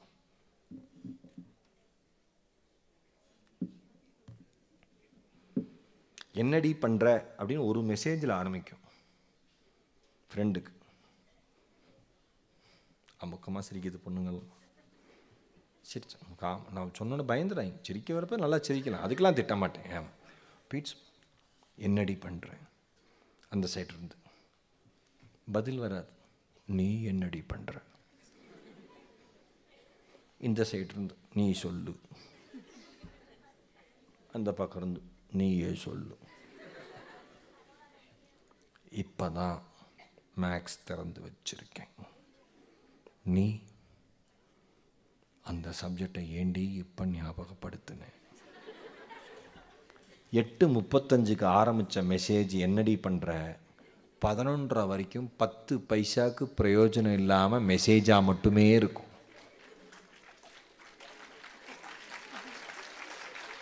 மனசாட்சியுடையவர்கள் கைத்தட்டுகிறீர்கள். என்னடி பண்ணுறேன்னு ஆரம்பித்தது, அம்மா கதவை திறந்து நீங்கள் ஃபோனில் இருக்கிறத பார்த்துட்டு ஏண்டி இப்படி பண்ணுறேங்கிறதுல முடியும். கரெக்டா? சரியா? தான் இந்த ஃபோனை வச்சு நீங்கள் எவ்வளோ தூரம் கற்றுக்க முடியுமோ கற்றுக்கோங்க. நீங்கள் ஃப்ரெண்ட்ஸ்கிட்ட பேசாதீங்க, சேட் பண்ணாதீங்க, சோஷியல் மீடியா அக்கௌண்ட்ஸ் ஹேண்டில் பண்ணாதீங்க, எதையுமே நான் சொல்ல மாட்டேன். இந்த எரா டெக்னாலஜிக்கான உலகம். இது டெக்னாலஜியை பயன்படுத்தாதீங்கன்னு நான் சொல்ல மாட்டேன். டெக்னாலஜி எப்படி பயன்படுத்தணும்னு வேணால் நான் சொல்லுவேன். ஏன்னா அதான் முக்கியம், அதான் ரொம்ப ரொம்ப. இனிமேல் கேஜெட்ஸ் இல்லாமல் உலகமே கிடையாது. ஆனால் கேஜெட்ஸ் உங்களை சாப்பிடக்கூடாது, அதில் கவனமாக இருங்க. எனக்கு தெரிஞ்ச ஒரு அண்ணன் இருக்கார், பாணியம்படி திருப்பத்தூர். அவர் டென்டிஸ்ட்டு, வினோத்னு அந்த அண்ணன் பேர். அவருக்கு ஒரு பையன் விகான்னு. அவன் நார்மலாக இங்கே யாராவது சிஸ்டம் ஆப்ரேட் பண்ணுறவங்க இருக்கீங்களா? கம்ப்யூட்டர் ஸ்டூடெண்ட் மேம், ஒரு நிமிஷத்துக்கு எவ்வளோ வேர்ட்ஸ் மேம் நம்ம அடிக்கலாம்? ஏதாவது உங்களோட இது நீங்கள் எவ்வளோ வேர்ட்ஸ் டைப் பண்ணு? 100 வேர்ட்ஸ் அடிப்பீங்களா மேம்? சூப்பர் ஃபாஸ்ட் மேம் நீங்கள். உண்மையிலேயே சார், நீங்கள் யாரோ ஒருத்தர் 200 என்னது வெறும் 200 அடிப்பீங்களா இல்லை 200 அடிச்சிருவீங்களா? எம்மாடி என்ன வெறித்தனமாக இருக்கீங்களே எல்லாம். அவளை அடிக்க முடியுமா எனக்கு தெரியல, அடிக்க முடிஞ்சதுன்னா வேறு லெவல் தான் உண்மையிலேயே. அந்த பையன் 3 சிஸ்டம் உட்கார வச்சுக்கிட்டு ஆப்ரேட் பண்ணிகிட்டே இருக்கான். அவனை எஜுகேட் பண்ணுறாங்க, நீ அடுத்து வாடா அடுத்து வாடா அடுத்து வாடான்னு. நீங்கள் நம்ப மாட்டீங்க, அந்த விகான் என்கிற 11 வயது நிரம்பிய சிறுவன், நான் ஃபியூச்சரில் 2 கம்பெனி ஆரம்பிக்க போகிறேன், ஒரு கம்பெனியோட பேர் ப்ரூ பாக்ஸ், இன்னொரு கம்பெனியோட பேர் அரிஸ்டாட்டில். அங்கிள் உங்களுக்கு அதுலேருந்து நான் 5% ஷேர் தரேங்கிறான். 11 வயசே ஆன ஒரு பையன். ஏன்? கம்ப்யூட்டரை திறந்து வச்சுட்டு உட்காந்துட்டு டொங்கு டொங்கு டொங்கு டொங்குன்னு அவன் சும்மா தட்டலை, விஷயமாக தட்டுறான். சாஃப்ட்வேர் அவன் கிரியேட் பண்ணுறான், கோடிங் அவன் கிரியேட் பண்ணுறான், 11 வயசு ஆன ஒரு பையனுக்கு 2 நிறுவனம் ஆரம்பிக்கணும். அந்த 2 நிறுவனத்தை கொண்டு வர போறேன். ஒவ்வொரு நிறுவனத்துக்கு இவ்வளவு வேல்யூ வரும். வேல்யூ வரப்ப என் நிறுவனத்தை நான் விற்கிறப்ப உங்களுக்கு 5% ஷேர் கொடுக்குறேன்னு இருக்கான். அதை நம்பி தான் வாழ்ந்துகிட்டு இருக்கேன் மேடம். அவன் சொல்றதை பார்த்தா அவனோட 5% ஷேர் எனக்கு நியாயமா வந்துச்சுன்னா கிட்டத்தட்ட 700-800 கோடி வரும். ஊட்டிலாம் ஏகப்பட்ட அமக்கலத்தை பண்ணுவேன் நான். எனக்கு ஆச்சரியமா இருக்கு, 11 வயசுல என்ன தெளிவுன்னு. அப்படியே பார்க்குறேன். இப்போ அண்மையில் பேசினேன், கிறிஸ்டியானோ ரொனால்டோ எத்தனை பேருக்கு பிடிக்கும்? Football player. Super, very nice, very குட்ரா தம்பி, அட்டகாசம். எல்லாம் கிரிக்கெட்னா தான் கைத்துக்குவாங்க, ஃபுட்பாலு ஹாக்கி இதுன்னு தெரிஞ்சு வச்சுங்க, ரொம்ப ரொம்ப முக்கியம். அவர் சொன்னார் 900 கோல்ஸுங்கிறது என்னோட இப்போ கொஞ்ச நாளில் வந்துடுவேன், அச்சீவ் பண்ணிடுவேன். 1000 கோல்ஸுங்கிறது என்னோட டார்கெட். என் வாழ்க்கையில் என்கிட்ட எதுவுமே கிடையாது, என் வாழ்க்கையில் என்கிட்ட எதுவுமே கிடையாது. ஆனால் 11 வயசாக இருக்கிறப்ப என் மனதிற்குள் நானே உறக்க சொல்லிக் கொள்வேன்.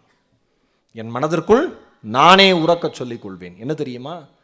இந்த உலகத்திலேயே மிகச் சிறந்த மனிதனாக நீ வருவாய் என்று எனக்குள் நானே உறக்க சொல்லிக் கொள்வேன், என்னுடைய 11 வயதிலிருந்து என்று சொன்னார் கிறிஸ்டியானோ ரொனால்டோ.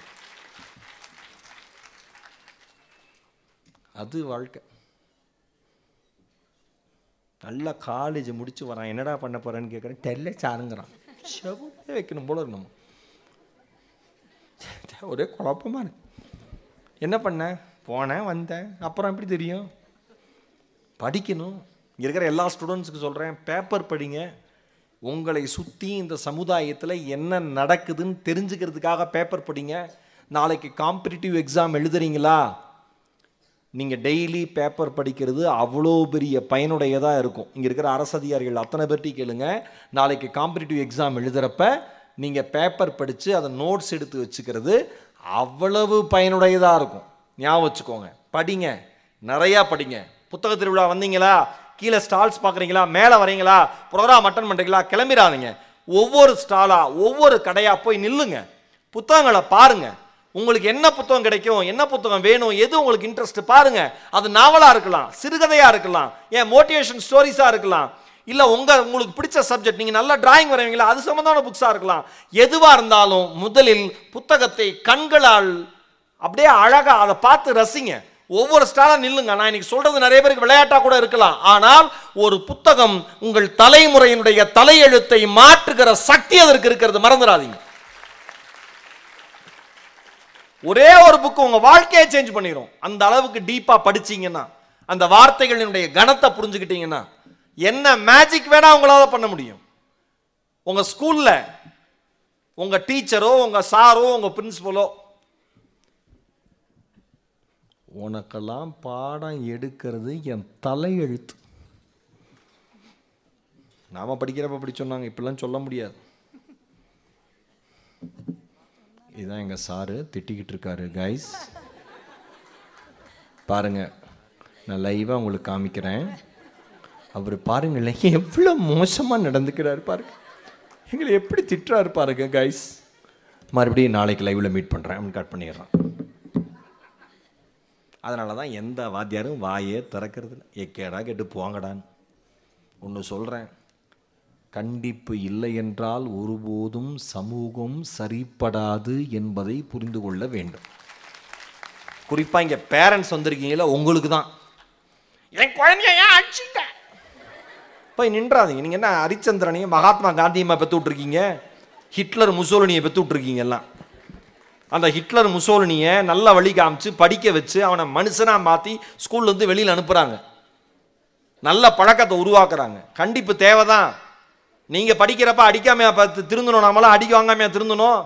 இப்படிலாம் அடித்ததா சரித்திரமே இல்லை நமக்கெல்லாம்.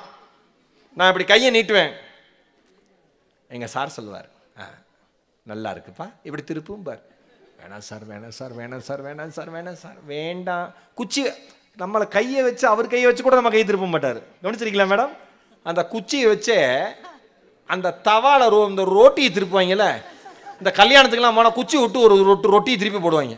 அந்த எனக்கு அப்போ எங்கேயாவது கல்யாணத்துக்கு போய் நான் சப்பாத்தி ரோட்டி கேட்டு நின்னா எனக்கு அதான் ஞாபகம் வரும். எங்கேயாவது ஹைவேல பஞ்சாபி தாபா நின்று சாப்பிட்டா தான் இப்படி உள்ளே விட்டு அப்படி திரும்ப தம்பி, அப்படி திரும்ப, அப்படி திரும்ப திரும்ப திரும்ப சார் சார் சார் அக்கும் இப்படியே வருவோம் வீட்டுக்கு. வீட்டுக்கு வந்து எங்கள் அப்பாட்ட டீச்சர் அடித்தாங்க சார் அடித்தாங்கன்னு சொல்லவே மாட்டேன். சொன்னா உருப்புடாம போனவனே அப்படி என்னடா பண்ணுனேன்னு அவனுக்கு அடிப்பாங்க.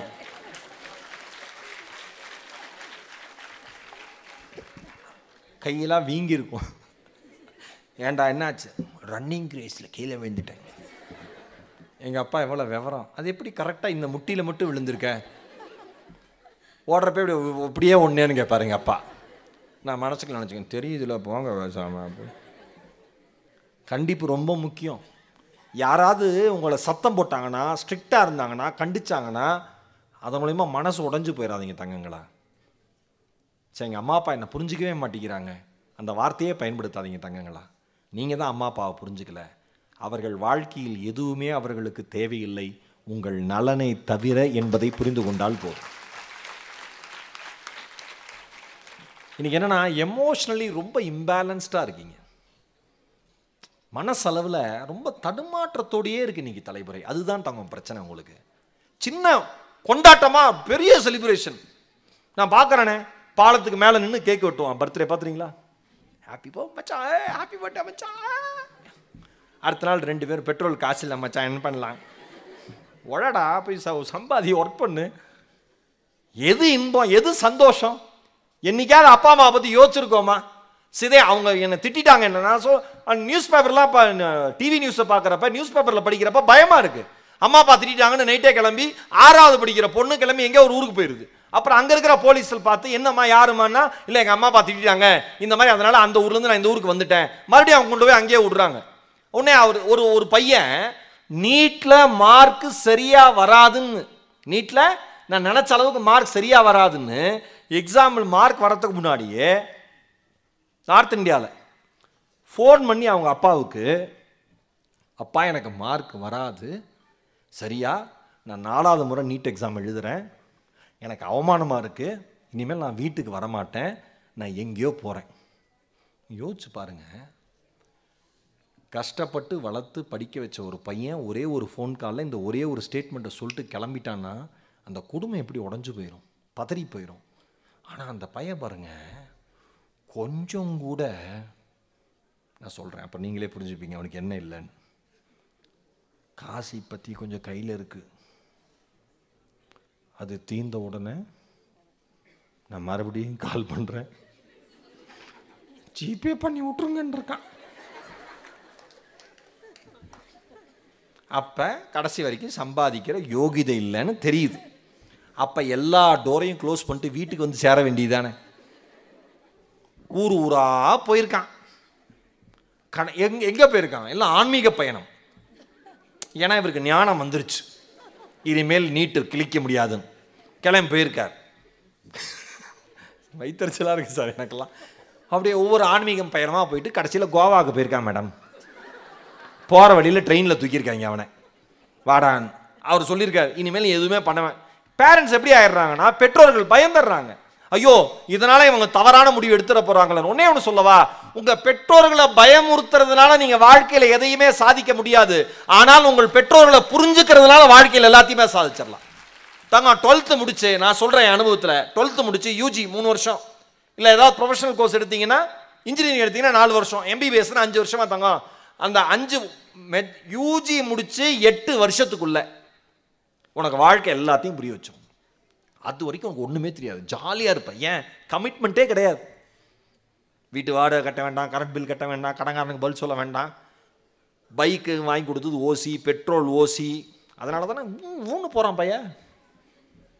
2 லாரி வருது, நடுவில் போடுறான், வெளில வரான், ஆம்புலன்ஸில் போயிட்டு இருக்கான், அட்டகாசமாக போகிறான். 100ல் போகிறான், 108ல் வரான். என்ன சார் ஒரு பையன் கண்ணாபின்னு ஓட்டிட்டு போனான்? எங்கே சார் அவன் தான் போயிட்டு இருக்கான் சார். பைக்கு அதெல்லாம் செதலமாக கிடக்கு சார். இது பெருமையா? யாரோ முகம் தெரியாதவங்கிட்ட, முகவரி தெரியாதவங்கிட்ட, சோசியல் மீடியாவில் ஏற்பட்ட பழக்கத்தால் அப்படியே எல்லாத்தையும் வீட்டை விட்டுட்டு கிளம்பி போகிறது பெருமையா? கிடையவே கிடையாது.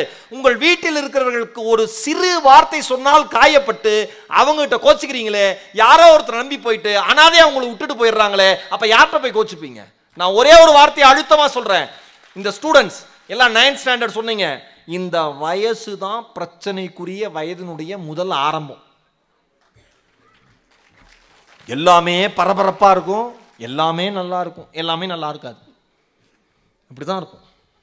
ஒரு செகண்டில் அவன் நல்லவன் நம்பிடுவீங்க, ஒரு செகண்டில் அவன் நல்லவன் நம்பிடுவீங்க, அடுத்த செகண்டில் அவன் நல்லவன் இல்லைம்பீங்க, அடுத்த செகண்டில் அவன் நல்லவன் இல்லைன்றவீங்க. 4 நாள் ஃபாலோ பண்ணுவீங்க, 5ஆவது நாள் அவன்லாம் பார்க்கவே இல்லை, வேண்டாம் வேண்டாம் அப்படிம்பீங்க. அவனும் அதே மாதிரி தான். எல்லாம் ஃபாஸ்ட் கிடையவே கிடையாது. நான் எல்லா மேடையிலும் சொல்கிறேன், இந்த வாழ்க்கையை தேர்ந்தெடுக்கக்கூடிய உரிமை உங்களுக்கு 100% இருக்கிறது. ஆனால் நீங்கள் சம்பாதிச்சு நீங்கள் 1 கிலோ வெண்டைக்காய் சொந்தமாக வாங்குறப்ப நறுக்குங்க எல்லாத்தையும். சரியா? அது வரைக்கும் என்ஜாய் பண்ணுங்க. அதுக்குன்னு ஆர்மி ஆஃபீஸர் மாதிரி ஸ்கூலுக்கு போயிட்டு, இறுதி அஞ்சலிக்கு போன மாதிரி காலேஜ் போயிட்டு ரிட்டர்ன் வாங்கலாம் சொல்ல மாட்டேன். அந்த வயதுக்குரிய மகிழ்ச்சியை என்ஜாய் பண்ணுங்க. ஏன்னா ஒரு தோல்வியோ ஒரு ஏமாற்றமோ உங்கள் மனதை நெருங்குகிற பொழுது அதை பேலன்ஸ் பண்ணுற பக்குவம் உங்களுக்கு இல்லை என்கிற காரணத்தினால் ஒரு சகோதரனாக இந்த வார்த்தையை ஒரு குடும்பத்தின் நன்மைக்காக விதைக்கிறேன் என்பதை மட்டும் புரிந்து கொள்ளுங்கள். வேற ஒன்றுமே இல்லை. சந்தோஷமா இருங்க. பிடிச்ச பாட்டு கேட்கணுமா கேளுங்க. நான் பாட்டு கேட்டுட்டே தான் படிப்பேன். சில ஐன்ஸ்டீன்லாம் இருக்கு. ஏண்டி பாட்டு ஓடுது? எனக்கு மியூசிக் கேட்டால் தான் படிப்பு வரும். ஏமா அந்த பாட்டு முடிஞ்சோன்னா இந்த சப்ஜெக்டில் 100க்கு 100 பாட்டு கேட்டு தான் படிப்பேன் நான். சில டிவியே ஓடும் சில வீட்டில். இவன் இப்படி உட்காந்துருப்பான், அவங்க அம்மா அவ்வளோ வெள்ளந்தி, என் பையன் எல்லா வெப் சீரிஸ் பார்த்துட்டே தான் படிப்பான். பதில் என்ன எழுதியிருக்கான்? வெப் சீரிஸ் பற்றி. அப்புறம் என்ன எழுதுவான்? தயவு செஞ்சு சும்மா எல்லாரும் பேசுகிறத நாமளும் பேசணும்னு பேசாதீங்க. ஒரு மியூசிக் இன்ட்ரெஸ்ட்டாக, மியூசிக் உங்கள் மனசை அமைதிப்படுத்துதா? ஓ, நீங்கள் உண்மையிலே அது கேட்டால் தான் படிப்பீங்களா? அந்த லாஜிக் உண்மையிலே உங்கள் மனசில் இருக்கா? நீங்கள் ஒர்க் அவுட் பண்ணிக்கோங்க. யாரோ ஒரு ஃப்ரெண்டு உங்கள் ஃப்ரெண்டு சொன்னானா அப்படி தாண்டி படிப்பேன், நீயும் ட்ரை பண்ணிப்பார். ட்ரை பண்ணாத. தயவு செஞ்சு என்னுடைய வேண்டுகோள், முழுமையாக கவனத்தை செலுத்துங்க. நான் சொல்கிறேன், ஆசிரியர்களே உங்களை சந்தேகப்படலாம் சில சமயம். ஏன்? அவங்க உங்களை திட்டணும்னு திட்ட மாட்டாங்க. ஆல்பர்ட்னு ஒரு பையன், அந்த பையன் மேலே ஆசிரியர்களுக்கு சுத்தமாக நம்பிக்கையே இல்லை. அவன் எப்போ வந்தாலும் ஏன்டா மனப்பாடம் பண்ணலன்னு கேட்பாங்க ஸ்கூலில். சார் எனக்கு மனப்பாடம் பண்ண தெரியாது சார் அப்படின்ட்டு அவன் ஒரு கேள்வி கேட்பான். அவன் கேட்குற கேள்வி எல்லாமே சராசரியாக அந்த வயசுக்குரிய மாணவன் கேட்குற கேள்வியை விட அதிகமாக இருக்கும்.